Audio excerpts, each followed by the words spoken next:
It's like a family tree, part of you and part of me. And if we should separate, go your own way, I won't wait.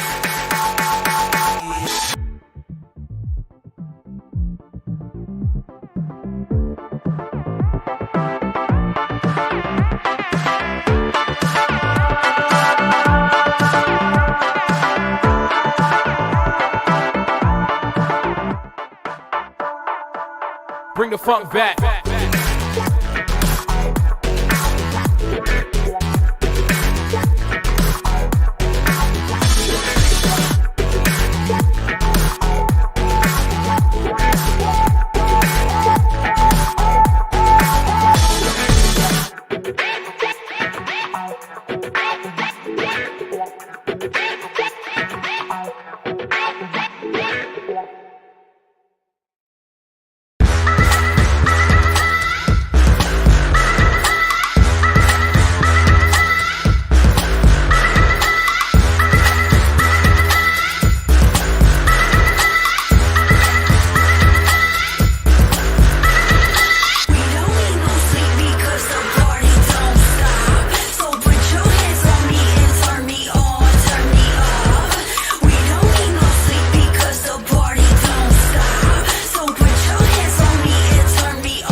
There we go. It must be Chewin the Fat time. So here we are.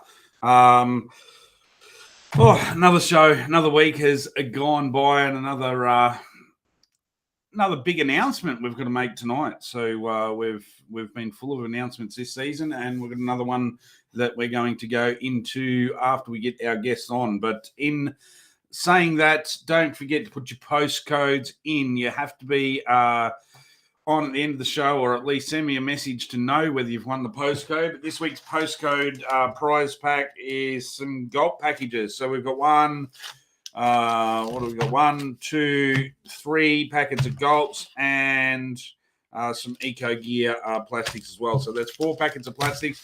Just for putting your postcode in for those that are new to the show and never watched. My son Harry, who's a bit of a celebrity within the show, is inside watching, and he will pick one of them at around about halfway through the show.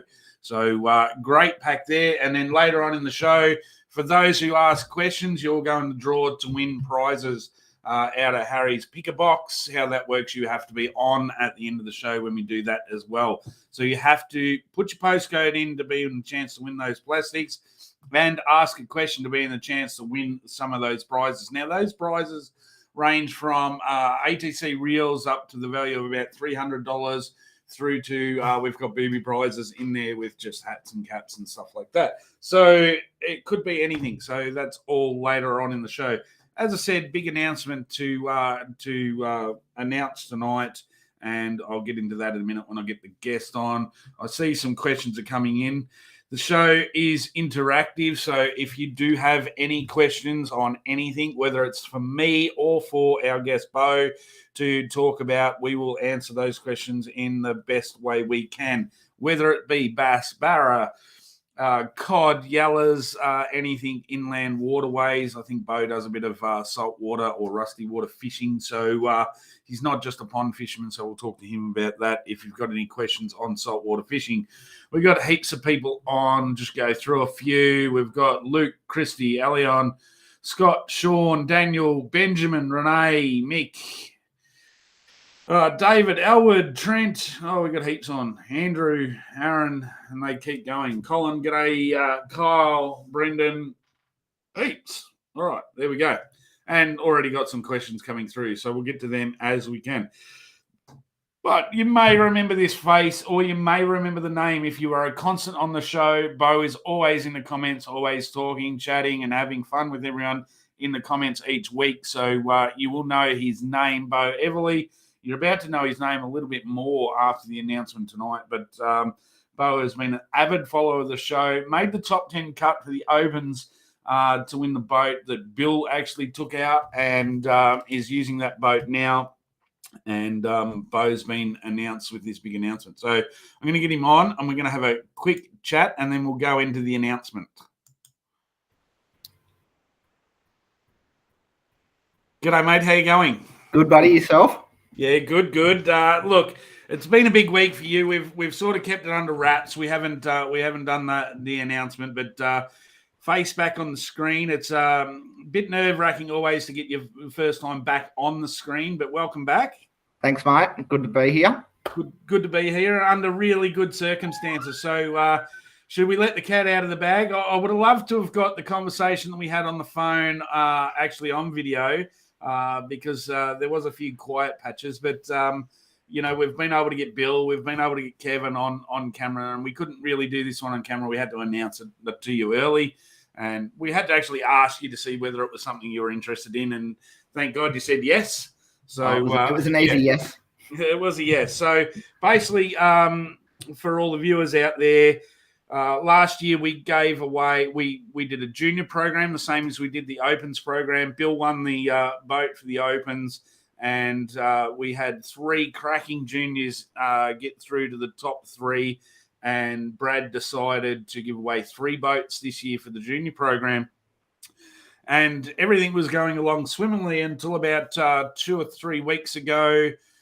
We got into some communication with all the guys, and through no other reason other than one of them decided to choose to follow a different path. And we wish him all the best with that. So Brody McNeish has actually left the program and chosen to follow his dreams of being a national or world bodybuilder. And he's been putting in a huge effort behind the scenes in the gym, and his passions overlapped. So he couldn't actually put in what he needed to put in both ways, and decided that he wanted to follow bodybuilding. So that left us with a spare boat, so to speak. And as it worked out, Brad went back and had to think about who was in the running that missed out of the first series of the Opens, because we really wanted somebody that would do the Bass Electric series and help Marcus and Elion out. So first name that popped up was yours, and we had a bit of a conversation during the week, and what transpired out of that? I'm doing all the talking. I'll throw it over to you. So Corey had asked if I would like to go into a bit of a mentorship with Elion and Marcus and take over from the third boat and go do the electric series with the young fellas. And that was too good of an opportunity for me to pass up, considering that I was already thinking of going to do the electric series next year. So Yeah. Yep, awesome, and that's what it's all about, and sharing the love. And Brad's been really good at doing that. So you've jumped into the Bluefin fishing team as now a official member of the Bluefin fishing team. I guess I can take this off now then. You can. There we There we go. go. There it is. And you can now officially call yourself a sponsored angler because you are. Yeah, no, that's a boyhood dream right there. Like that's. Yeah, literally since last Thursday, I have been on cloud nine. A couple of people real close to me I told, but now to be able to head up to Cania and wear this shirt and know that I'm actually a part of this group and team, yeah, I'm pretty excited. It should be a whole new level of fishing for me this weekend, I reckon. Yep, and that's confidence builds confidence. So you're gonna fish with confidence. There is obviously a points that you need to get because you had to miss a couple of comps during the year. So you need a really strong finish to maybe qualify for that grand final in the opens anyway. So I believe that because you boated Clarence, which means you missed one round, so you're going to be a round short or thereabouts. Yep. So it's going to be tough to make it, but a really good result or a win will get you in. Yep, definitely. A win will definitely send me straight back to the hometown for the grand final. Yep. That's the plan, but as we know, fishing can throw some great curveballs. So... Mate, you know what would be really, really cool right now, and I just thought about this right now. Imagine if you draw Langford day 1, Cone day 2. Oh, yeah. Yeah, I tell you what, I reckon if I got Langers first, he'd probably duct tape my lips shut for the next day. That'd be a pretty cool draw. So for those that don't know, the ABT last round of the ABT qualifiers, I suppose you'd call them, is this weekend at Cania. Obviously, because I live way down here in Victoria and I've got to go up to at the end of the year, I've got to go up to Clarence for the grand final and to the Barra rounds. So I skipped Cania this year, which is unfortunate because I do love the place. And I did want to be there to watch my mates, Mitch Cone and Matty Langford. So I'm going to have to do that via communication with everyone. I'll be ringing everyone to find out results. And like everyone else, there's no phone range at Cania. So we're going to be struggling to find out any information over the weekend. I'll be sitting there in the cold, wet conditions that we have here in Victoria, waiting and thinking about all you guys up there fishing, I can tell you. All right, let's go through. We've got heaps of questions coming in. We'll go through some questions and we'll recap on what it all means to you as we get further into the show. We're going to put you under the pump straight away. Bring it on. Let's go back. So as I said, questions are all interactive. Get your questions in so we can answer your questions for you. Without your questions, the show ends really, really quickly.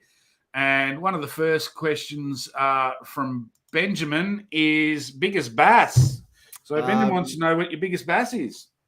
Biggest bass was caught in probably, 33? So I was 13 years ago, out of Nimboida River on I think it's one of the Halco surface lures that have the glow-in-the-dark bib. Yep. And he went 62 centimeters out of the Nimboida River. Now, not only is that a big fish, but that's a big river fish. That's a cracking river fish. And it was a year that we had a heap of floods. Yep. And so fish were able to move into certain parts of the river that they hadn't got to in a while. And yeah, I was lucky enough to be working out at the Nimboida coaching station when it was up and running. And yeah, I had a house out there. So pretty much as soon as I'd finished chefing, I was out the back 10, 11 o'clock at night throwing surface lures for cod and bass. And yeah, I was just lucky that night. Yeah, no, that's a cracking fish. That is absolutely donkey-sized fish. I probably would have given it away after catching that fish. So you've done well to continue on for another 13 years. You did mention there, which leads me into a question that I wanted to ask. You were a chef for a long period of time. What are you doing for work at the moment? So now I'm a teacher's aide, SLSO, Student Yep. Learning Support Officer at Yep. Grafton Public School. So I work with a whole lot of young kids with special needs and Yep. that. And Awesome. yeah, so rewarding. Love it.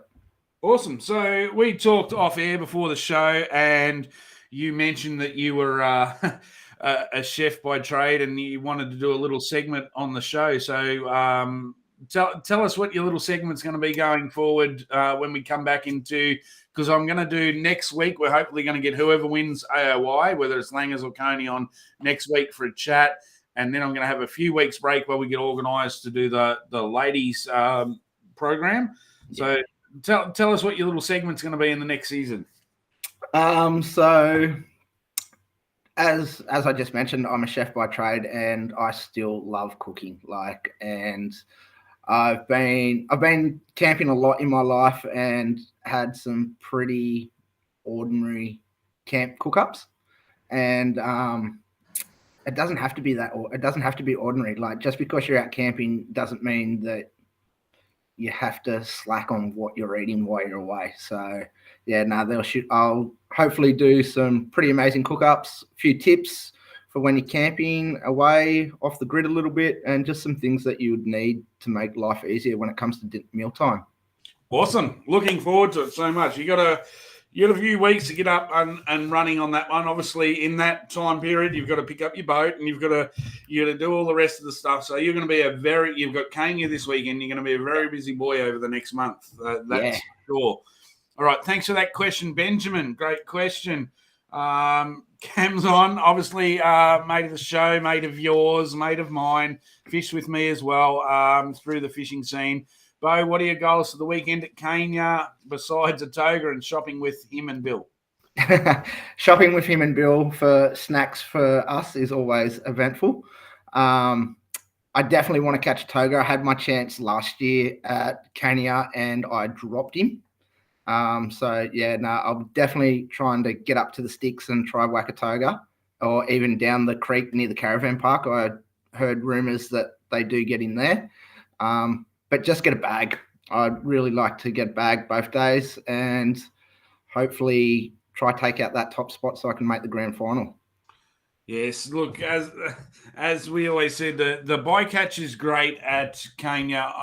There was even a cod caught there at the last Queensland freshwater. Yeah, Nick Anderson got a nice one. Nick Anderson caught a cod. So, the bycatch is in that dam. It's a marvellous dam, but I think you're right. Just nailing in that bag to start with to get you confident, keep your confidence going, and everything will go from there. All right, just going through, just make sure. Elion wants to know the AIY title snap. Now, we were both on watching last night, Morgo and ABT live, and he had the figures up. He had them all up there. Something like Langers has to finish 5th or higher. And Coney, if Coney or Langers wins it, that's it. They've taken out AIY. Otherwise, it's all the work's all in Langers' court. He's got to pick up, I think it's 5 points, so he has to finish 5th or higher.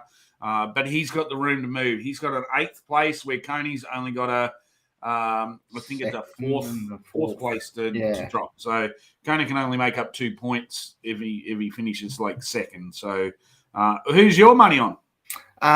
Look, I'm a New South Wales boy, and look, Langers does do a lot of fishing at Kenya, and he fished it recently and did pretty well. But look, I'm going for Coney. Up the Blues. Up the Blues. Go on the confidence. Go on the guy that's got the points in the bag. There's nothing wrong with that. All right, Benjamin's got another question in, and as I said, you just got to ask the questions. We'll read them out, and we'll try and answer them for you, make it as proactive as what we can. Favorite style of fishing and what tackle for both of us? So we'll let you start first. Look, you cannot go past a surface bite for bass. Like there's nothing better. But look, in saying that, who doesn't love throwing a jig in the middle of a snag that you would never bring anything out of, and clanging on? So surface or jig? Yeah, surface or jig. For me, crazy enough as it sounds, I lived on premier bass stands, and I do love my bass fishing, but cod is something that's just stuck to my soul. So for me, my favourite style of fishing is surface fishing for cod. There is no better explosion, I think, than an actual cod exploding on a lure. I do, as I said, I do love my bass fishing, anything freshwater. I still love chasing Goldens and impoundment barra because of the way they pull.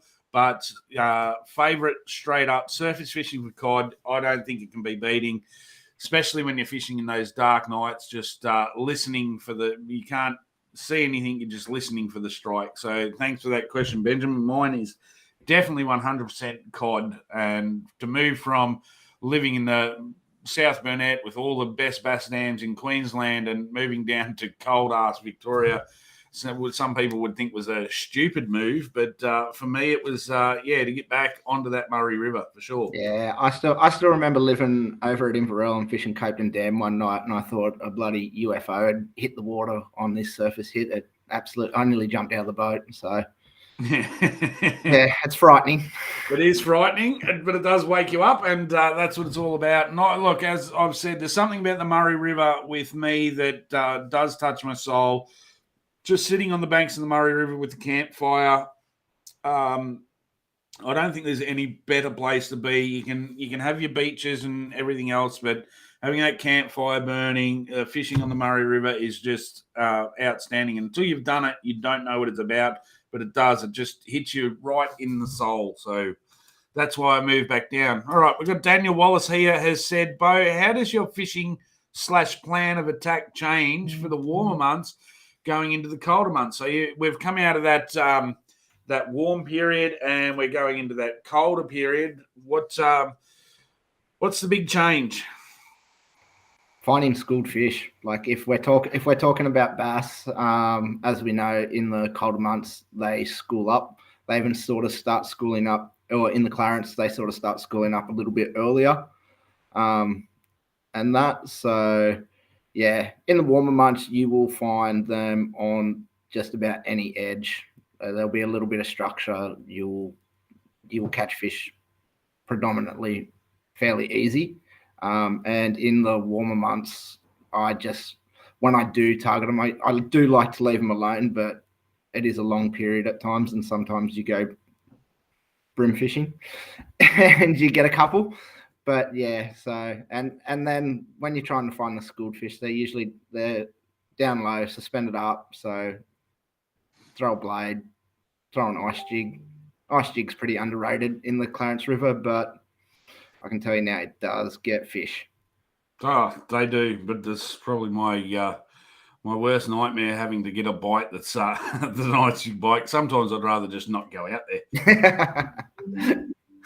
Lots of congratulations. I'll let you answer them as you go through later on tonight. There's obviously a few family on that know about it. Yeah. That's really cool. Bill wants to know, is that shirt going to stay on for the whole 3 days this weekend? Yeah. Yeah. Sorry, Rapala. I usually represent you guys pretty well as a nonny, but this weekend I'm out of the money. Second place can get the big money for wearing the Rapala shirt. This is, lucky it's green, because I reckon if it wasn't, it would be by the end of it. Awesome question.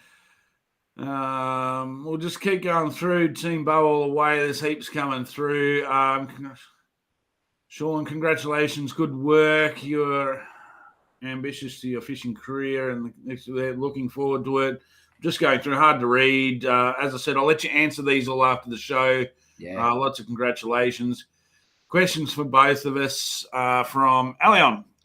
What do you think will be the winning lure for Kenya? I think you asked this last weekend. I'm going to go with a confidence bait for me, and it's something I did really well in Grafton, and it's probably going to be the ZX40. Look, I don't think you'd be half wrong there, to be truthful. I was listening to Johnny Noble, and I think he's right.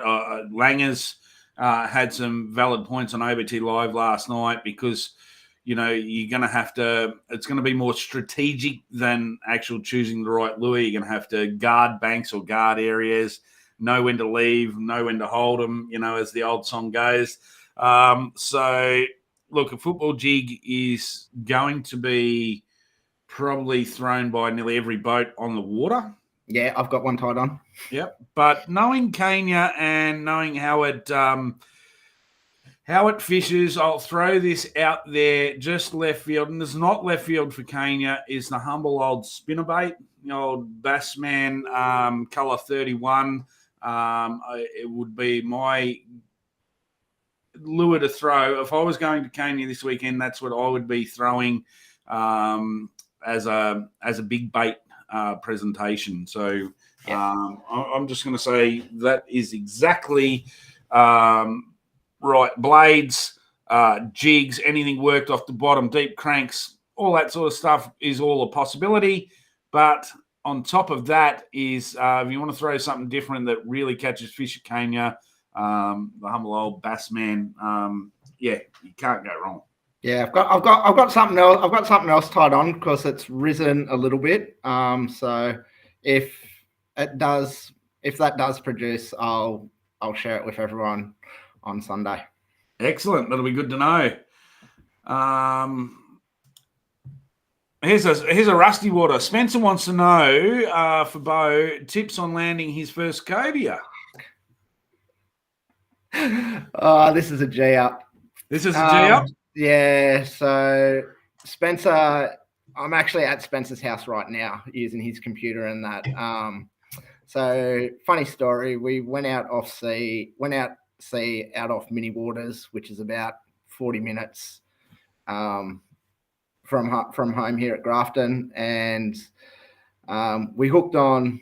We had a live bait out, and we hooked on, and I was pretty quick to grab the rod, but little did I know we had a left-hander in the boat, and it was set up left-handed, and this cobia would have been close to 15 kilo, and everything that could have went wrong did go wrong. He got wrapped around the anchor. We misnetted him, and then just as he came back to the boat to net him, he did this one big almighty run, and the hook hit me in the forehead. Ah, there you go. So it was a bit of a G up. Yeah, that's cool. Thanks for that, Spencer. We love a G up on this show, so that's really cool.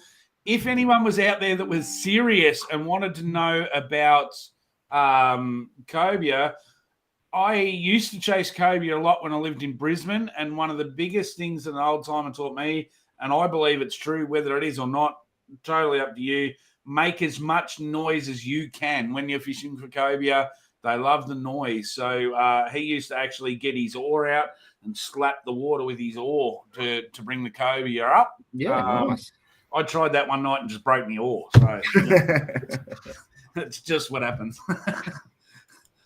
All right, so we're still going through. We're about halfway through the show, so we better draw the postcode prize. So we go for about an hour, 30 minutes in. As I said, we've got some Eco Gear plastics here, 3 packets of Gulps here, and Harry's drawn out Brendan Blake. Brendan Blake, that's 3555. That rings a bell. I think that might be Bendigo Way. That's like my old postcode where I used to live. So 3555, Brendan Blake. You need to send me a message to my Facebook page, and I will get that out to you. I'm just all right. Just making sure that I've got everything going here. My computer's just frozen a little bit. Just bear with me. All right. So, yes, Brendan Blake, 3555. You are the winner of the postcode prize for tonight. Keep getting your questions in for us so we can go through them all. Where was the last one? Beau. Yeah, so that was Spencer. Now we're on to Colin Thompson. How effective are surface lures during winter? It's underrated. People think because it's winter and cold time that fish don't hit surface. I'm a big believer that they still do. I've proven it to myself plenty of times. Early morning, bass will still move up into the edges to feed, and they might not like a big paddle surface, one with a big bib, but a nice little popper or walk dog, splash prawn. That will still slurp that off the surface very quickly. Surface bite won't last as long, but as the day goes on and the sun comes out, you just move deeper. Yeah, for sure. Has that got anything to do with the light transformation? So what I mean by that is in winter, you get less of that sunrise and sunset. It's very quick before it's dark, so you only get a short period of time. Yeah, like before you'd get an hour, in summer, 45 you might minutes. get half an hour, 45 minutes to an hour sometimes of that low light period. Do you think winter it's just right place, right time, throw that surface and you'll catch those fish? Yeah, certainly. Yeah. Awesome. Stephen wants to know will you swap out to a fly at any time at Kenya? I haven't chucked a fly for bass since I was a kid. I've caught cod, bass, trout, mullet, herring, carp on flies. I don't mind the fly rod. I had the fly rod out at E-Ball the other week having a crack at it. Got a couple of nice trout. I can't remember his name. I do believe there was a bloke last year at Kenya that ended up pulling the fly out in the big main bay up the top, and he done really well. But look, it just comes to a confidence thing for me, and that's something I'm not really confident in, especially in a dam that this will be my second time fishing. But look, if I can't think of that gentleman's name, but if he pulls that fly out again, he'll do some damage for sure, I reckon. Yep, I reckon it'll be in the arsenal. I don't know. I haven't checked the list, but normally if guys like Killer, Steve Kanowski are out there, and it's a bit of a finicky bite, they'll definitely pull out the fly rod. But I also know somebody that has sent me some photos, and I'm not going to say who, and I'm not going to say what, but sent me some photos of flies. There you go. Maddie's put in the comments straight up. Sean Falkenhagen, guys like that. Yes, yep. Sean. Yeah. Yep. So they will definitely, if Youngie was up there, he would probably pull out the fly rod as well. Those guys are out there doing their thing. And they're good at it. I know they do it in the deep water bite at Somerset as well. So, but there is one guy that has showed me some of the flies that he's tied for this weekend, and I'm very interested to see how he goes. So, Stephen, to answer your question, some people will definitely pull out a fly rod this weekend. I've got a couple of. I'll let it out. I've got a couple of cheeky little spinners that have some personally made flies on the back of them, just for something a bit different. Yep. So it's not on a fly rod, but it's got a fly type pattern on the back of it. Nothing wrong with that. And that's thinking outside the square. That's the way to do it. So we'll keep punching through these questions. There's a couple of good ones coming up, which I'm looking forward to. Andrew Simpson wants to know what's the biggest cod for both of you. We'll let you go first. It's meter. Murray cod is not a meter. I think it was like 89 centimeters out of Cobden. And Eastern cod, I've got some pretty big Eastern cods. I've got a meter 20, a meter 13, 101, and then a heap of 90s. And they're all natural fish, aren't they? They're in the river systems up from where you live. Yeah. Yep, they're all in the Nimboida River. Yep. Which is awesome. Meter 24 for mine. That's a Murray. I have caught. I've actually caught a meter cod out of Somerset, and I also have Mary River cod. I've also caught over a meter in Mary River cod when I was living up in Maryborough. So all the cod species for me, all over a meter. But my downfall for everyone, and this is my little joke on the show, is my whaler, my home dam. I'm still yet to crack a metery on my whaler. I even tried the drawdown. I've got to catch this metery to beat Harry because Harry is still in front of me on my whaler with his meter 14. So yeah, that was a cracker he got. Yeah, no, huge fish, and yeah, he's got it over me until I beat that one. So thanks for that question, Andrew. All right, we'll keep going through. This is a great one. I've seen this one pop up earlier. Obviously, Langers is in there answering questions for what's going on in Thingo, but he has got a valid point here. So, who's the coast to watch this weekend? I'll let you. All of them. All of them, because I want top spot this weekend. So I'll be casting to everything. And so I've done the sums. I've talked to a few co-boaters this week, and I've done the sums that AIY is stitched up already. Can't be beaten. No. So they're playing for second and third in the AIY, and I know there's pretty sure Nick Brown's on the plane on the way up there. Yep. I think he might be sitting in sixth place. You've got who else is Jake Hardy's up there as well. Jake Hardy's up there. Luke Gilbert is one whole event short, so this will fill him up. So his total score goes on to his.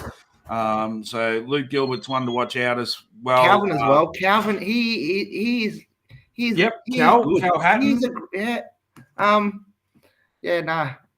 Great things about Calvin. He's a top bloke and can fish. Oh, I love having him on the boat. He's a cracker on the boat. I got to fish with him at Glenbourne this year, which was the first time. We camped together all the time, but never had him on the boat until then. And we had a fat time. So I had him at Grafton for when I boated for my first time, and it was a great day. Awesome, great question. Awesome on the net as well. Yeah, no, very good at everything. Very good at snacks. Very good at he just does everything right. Another question here. Kyle's asks us, what's the biggest thing you're looking forward to now becoming a sponsored angler? Ooh, good question. It is a great question. That's why I brought it up. Yeah. Biggest thing I'm looking forward to. Performing. Doing Brad, yourself, and the brand justice to what it deserves. That's the biggest thing I'm looking forward to, because I'm now sponsored, the hard work doesn't stop now. Like, this is where I have to knuckle down and actually prove that I am worth what I said I am. Like, so that's the biggest thing I'm looking forward to, is actually performing, not only performing, but representing the brand to the best of my ability. I'm pretty excited about being a face of many faces that represent bluefin. Now you've been in the chat for the week so far. You can see that it is a pretty good environment to be in. There's a fair bit of banter. There's not a day that goes by without us all chatting about some useless fishing information. So it is a really good place to be as far as I'm concerned. So and you're more than welcome. And yes, the hard work only just begins now. That's for sure. Yep. All right, these questions are just as I'm working down, I'm reading them out. So I'll just keep going down.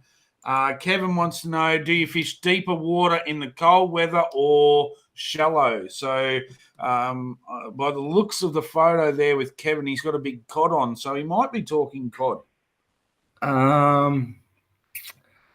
Could be talking bass. Yeah, well, I'll start with bass. Bass, I start shallow and move deep as the day goes on.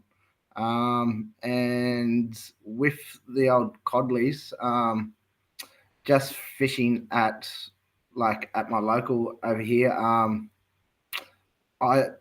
holes aren't really that deep. It's more the structure that is around some of those holes. So if there's a bit of a deep hole at the bottom of a rapid, I will pepper that, because I'm pretty confident that most of our fish sit in a bit of flow, and as we all know, that brings food down to them, so it's an easy meal for them. So yeah.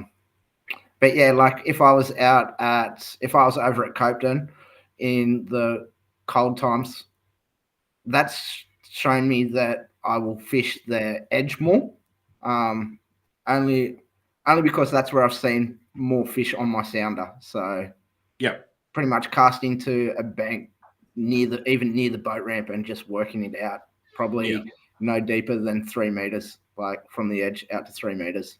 Yep. And I reckon Langers puts it into great perspective. He's been on the show telling us about it all the time where as the sun rises, you go deep. So just, simple as that. Hey, Harry. Here's Harry in the background. Harry's been off sick for the last 2 days. He's been on the couch all day, as you can hear by that cough. He's been on the couch all day and has just risen to do the show. What a legend. Hey, well done. Yes, hello, everyone. We're going to ask a few more questions here, then we'll do the draw, all right? Okie dokie. You turn that heater on down there I don't want you to get cold. All right. Dave Thomas reckons that you should throw a TN60, which in brown dog, which is definitely a mainstay at Kenya. Peter Wright says, hey, guys. All right, we're going through. I'm just making sure we've got a few more questions coming up. Just want to make sure before we do Harry's draw that I've read all the questions. We'll go down. Brad's got a cracker at the end there. We'll leave that for the end. Benjamin's got one here. Most famous or well-known fisherman you fished with? Oh, look, I've been lucky enough to fish with a couple of my idols that I've looked up to. So at Glenbourne, I was lucky enough to get paired up with Coney and Mike Nelson. So that was really awesome. My first ever ABT at Wivenhoe, I got Mick Johnson, and I was a little bit starstruck. When we got on the boat, I was probably a little bit quiet than what I normally am. I'm sure Mick's realised I'm not that quiet anymore. So I bet like they're famous in their own right, and they're famous to me. So and like just the guys that I really enjoy fishing with is like I love fishing with Bill. I love fishing with Cam. They're not famous, but they're just great fellas to fish with. Like you don't have to be famous to enjoy fishing with someone. Sometimes it's about the camaraderie that's on the boat more than catching fish some days. So Coney, Mike Nelson, Mick, 40, like I love fishing with those guys. Like I've looked up to them, and to be able to have the chance to fish with them is just unreal. Yeah, well, that's it. And look, to say that, in the way of celebrities, Langers and Coney and guys like that I've fished with throughout my time, all of the pros that I've fished with, have been better than a lot of the celebrities that I fish with. There's not too many. It's probably, and this is not big noting myself, because I ran dams in Queensland, so I always had all of the fishing shows come to my dams. So it's not a point of Queensland Weekenders, Creek to Coast, ET's Fishing Adventures. I had them all at the dams, fished with them all. So I'd say ET's probably the biggest name that I've fished with over my time outside of the tournament fishing. I caught a flathead under ET's boat at the Gold Coast Flatty Classic a couple of years ago. There you go. We sort of come in close together and we were talking, and I casted towards him and banged a 60-something centimetre flathead under his boat. So straight under his boat, and a hell of a nice guy too. So all the celebrities used to come to the dams. It's not about that, but the question was asked, so I'd have to say at the top of that list would have been ET. I would have loved to have fished with Rexy back in the day, for sure. But Scotty Hillier, Dean, all the guys from. I had Creek to Coast and Queensland Weekend to come up half a dozen times. So all those guys. All right, we're going to hide this one now. I've read all the questions still to come to make sure that there's nobody that's going to take out the question of the night, and we're going to answer every question before we go because we've got plenty of time. But Harry needs to get back into the warm room, into his warm bed. And I picked out a question from earlier on in the night, which was Daniel Wallace. So Daniel Wallace asked us a question earlier on in the night. So the rules are, Daniel, if you're still on, you need to comment in the questions that you are still on. And if you are not there, we will redraw it. You've got about a minute. Tonight's delay is quite good. We've only got about a 10-second delay on the live. Daniel Wallace, you need to answer within the next sort of minute. We're going to go to a question while we wait, and we'll see what's happening. So we'll just go back to Jake Hardy's question here, and we'll answer that. We're waiting for Daniel to... he's still there, so awesome. Daniel, what you need to do is we're going to answer this question. You need to tell us whether you want what's in the mystery box or what's in Harry's picker box. So you let us know which one you want, Harry's picker box or the mystery box. Well, Beau answers this question. And Jake's asked, how do you think the electric series will be compared to the normal ABT? Do you think the dams will fish differently because they're less pressured? Yep, I do. From what I've seen, there's usually not as many boats in the electrics compared to the pro scene in ABT, and they don't have big 200, 250 horsepower donks flying over the top of them all day. So pretty much from Thursday, I think I've rewatched nearly every electric thing on YouTube, and that just getting the buzz for it, getting the drive hungry for it. But yeah, I do. I'm excited to go fish some new dams that I haven't fished, and learning and figure them out. But yeah, I really do think that the less pressure from the big boats in some of these dams will be definitely a bonus for me coming through in a little electric. Awesome, and I do agree with that. You've got the judgment call needs to be made too. You can't just whip from one end of the dam to the other. So you know, it's a lot more strategic in the electric series. But that doesn't mean that you still won't co-boat next year. You'll do some co-boaters and stuff like that. You know, just because you got an electric boat doesn't mean that that's all you're going to concentrate on. That's exactly right. So Jake, look out! I'll still be coming after you next year, mate. I might not be up there as much as I wanted to be this year from second place last year. But yeah, don't worry, I'll still be chasing you, mate. Awesome, and we've got. How are we, Harry? Oh yeah, we're good. Apart from me being sick. You good? Nah. Yeah. Let us back into that seat there, bud. So, yes, Harry has got out of his deathbed to come and do the show. And Daniel has said he will stick with Harry's because he's made the effort to come in while he's sick. So that's awesome, Harry. So people are watching. And who was it tonight? It was Bluefin Boats. So how appropriate would Bluefin's boat be? Rigged. It's like it's all rigged. So the Bluefin Boats prize package is obviously a Mercury hat, a Lowrance hat, and a Lowrance buff. So I will get them to you, Daniel, and you can do whatever you please with those. You can take photos and whatnot, but I'll get them off to you this week. So, Daniel, you need to send me a message to my Corey's Dam Fishing Facebook page with your address so I can post them out to you. All right, Harry? Yes. Well, I love you all, but not in a romantic way. I'll see you all soon, or sooner or later. Sooner or later. Give us a thumb up on your way past. Awesome. Thanks very much, mate. Go and get into bed. Thanks for coming out in your sick uniform. All right. You give me a bow in the doorway. You couldn't see that one. All right. bring you back up to a half screen. Let's get back to these questions.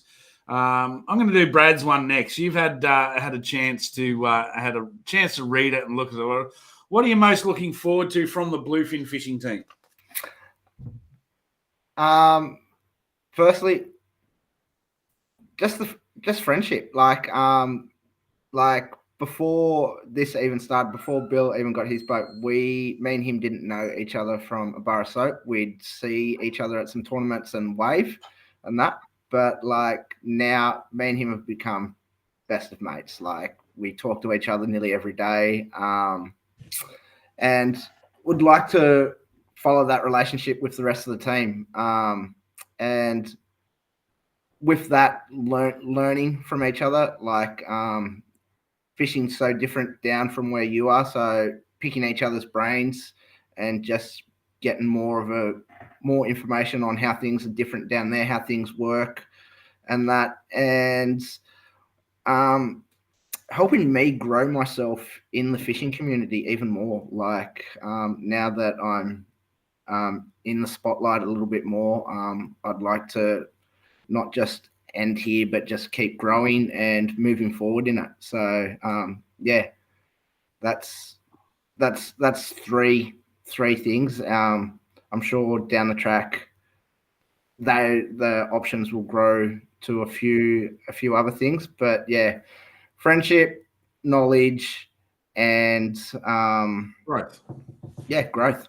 Yep, and one of our mottos within the group is that we need to grow together. It's not just all about the bluefin fishing team. You've got to build your own profile and be your own person as well. We need to grow together. It is an ambassadorship and it is a sort of traineeship scenario. So we help you out with every aspect that we can throughout the program. So. And you're going to be doing the mentoring role as well with the kids, so there'll be a little bit of coaching and teaching and helping from that side of things as well. With I'm so looking forward to that. Like I love giving back and where I can, and yeah, having Elion and Marcus come do some electric tournaments. We'll camp, we'll cook, we'll have a few laughs, a few drinks, and go catch some fish. It'll be a great weekend. And for sure. So the other thing too is that you tapped on, like the program is become bigger than what we ever believed it would be, in the sense that there are still guys through the whole top 10 scenario. I know Tristan's still in touch with everyone. Yep. Everyone's sort of still talking behind the scenes, chatting to each other from all over Australia, different avenues of Australia that we never ever would have met without fishing. And that's what's so good about this this sort of program, I suppose, and tournament fishing, that we get to meet people from everywhere. Yeah, and like we're all like-minded people. Like we all have the same things in common, and that. So like some of us might not see each other for a month or two, or when ABT stops for 6 months, but it's like when we meet up, it's like we haven't been away from each other. So like it's awesome. Yeah. Awesome. I'll keep going through the questions. We've got a couple of minutes left to hit the hour. Peter Wright said, is Kenya a place I'd like to see Barra introduced? No, not at all. Leave the Barra dams to where they are. What has happened in the past when they've introduced Barra to dams, sometimes they die out, like Lenthal's Dam. They're no longer stocking it with Barra anymore. I know they used to stock bass into Monduran, and they just became food for the Barra. No, Barra dams can stay what they are, and Kenya can stay exactly the way it is. That's it. Kenya is perfect. All right, just making sure there's a heap of the family on there. Here's a good one from Colin. How often do you swap lures if you're not raising a fish, or do you stick to a proven favourite? Ooh, that's a doozy. Depends. It really depends on like if a tournament scene, if I've pre-fished with a certain lure and that's what's done it for me, I will persist with it pretty hard, because I'll start thinking of time patterns, what the wind was doing, because the bite window will happen and you want to have that confident bait on. But then there's other times where things can change and I'll throw it completely out of the window and I will go back to something. I'll pretty much start again and throw the whole kitchen sink at them. As we know, fishing can change overnight. What worked one day won't work another. But you've just got to, when you've fished for a while and you see certain patterns and certain things that worked at other places, you try put that into use at other places as well and hope that it works for you. It's that thing that Matty Langford says, nothing beats time on the water, and he does it perfectly. Like, he fishes 3-4 days out of a week and he can go to any place and pretty much work it out. He fishes Queensland, but he can still go down and catch 47 centimetre bass down in bloody Victoria when everyone's catching 50 grammers. He's a freak. Yeah, he is. But so is Coney. So yeah, we'll give him that's that. exactly right. As I said on the ABT Facebook page, I was the ABT live last night. Currently, I think I'm sitting 6th AIY and had a really cracking good year and would be expecting to be a lot higher than that in a normal year. Mick Johnson would have to feel hard done by Dane Price, would have to feel hard done by who else is in front of me? I think 40. So you got 40, Dane Price, and that would the Mick Johnson that are sitting there with real cracking seasons that would have won AIYs in the past that haven't. Yep. And then you've got Coney and Langers just way out there in front. So I think Dane Price is all right, but he got it over Langers at the grand final. So he won. I'd still be chuffing that horn if I was him. yeah, for sure. Just making sure I've got through all the last questions. Kyle asked, yes, Luke, I believe he's going up to Kenya for sure. Kevin's thrown in a late question here. Hey, champion, are your idols? Who are your idols in this crazy sport? 40 is a big idol of mine. Like, he is Mr. Consistent. He really put me under his wing last year and helped me immensely. Now, was that another lead in through the show? Like, you were a 40 idol. You bought the. I bought it was a fundraiser that we were doing. Yep, we did. And went down to Glenbourne, fished Glenbourne with him. Pretty much told him that I was thinking about doing ABT. Clipped him up the side of the ear and told me, get in and do it. And that's the type of guy 40 is. He's a cracking guy.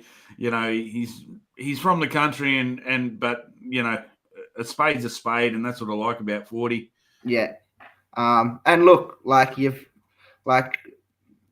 Coney, Nelson, Greg Beatty, the list goes on. Yourself, there's that many good fishermen that a young fella like me coming through just idolizes and watches and tries to find every clip that you can on YouTube or social media to see what you're doing, to see what you're throwing, try to imitate yourself in your own fishing, and then to go do ABT and get the chance to actually fish with some of you. Sometimes I've got to actually say to me, Beau, you're here to fish, cast, don't just watch.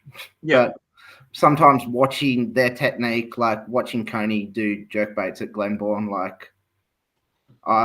it's a different level. He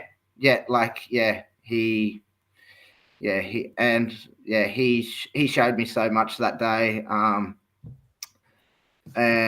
It was unbelievable. I came straight back home, did what he showed me down there, straight home, and bang, I think it was like third cast fish, and I was like, that just paid for its weekend itself. Yeah, I agree with you. I used to fish a lot with Langers, and we fished a lot of teams comps together, and everyone would say, we'd fish in alternate boats. So it'd be my boat one comp, it'd be his boat the next comp, and every time he'd be on the electric, and people had asked him, they go, "Why are you letting him steer your boat?" And I'm like, "I'm watching. Yep. I'm just watching." There's so many little things that people that are wanting to move up to that next step by just watching these guys, like you will learn so much. Even just like pauses, counting. Like if you see them moving their lips, they're usually counting for a reason. If they're fishing deep, like so, yeah. Nah, it's the last 2 years I've learned so much from all these guys and has changed my tackle box. Huge, like stuff I used to throw, I hardly even throw now. Like, yeah, for sure. Hey mate, that's we've ticked over the hour, and we try and keep it to the hour. Obviously, with all the guests, I'd love to chat for as long as we can. I think I've ticked off most of the questions anyway. We might have missed one or two, but we try and get to all of them. So that's generally the way we do it. I think there was some questions. There's a lot of questions in there. You'll go in after the show and answer. The supporter shirts are coming. We are going to do a full range of supporter shirts once we get our raffle boat up. That's another announcement we've got coming up. We will be raffling off a boat by the end of the year. We have got the females division of the ambassador program coming up in the next run. So I am going to try and get the winner, the AIY winner, on next week. So whether it be Langers or Coney. And I have to say to everyone travelling to Kenya, good luck and best wishes. Drive safe, have fun. But to Langers and Coney, good luck to both of you. Hope you, doesn't matter who wins it. I love you both. And we'll, to you, good luck at Kenya. I hope you do well. As I said, the females program coming up in a couple of weeks. So after next week's show, I'm going to have a few weeks break and get ready for the second installment of the second half of the year to go through. We'll have all the guests on. We'll have your little cooking segments on going forward. Yep. And, we'll go from there. But thanks, everyone, for watching again. It's always good. We couldn't do this without you guys and girls out there asking the questions, writing the comments. We're here to answer them for you. That's what the show's always been set up about, is answering your questions. I can quite often do a pre-recorded show and make it easier on myself, but to do it live so you can ask your questions, that's what it's all about as far as I'm concerned. Live question, live answers. Good night for this week, and we'll talk to you next week. Thanks, guys.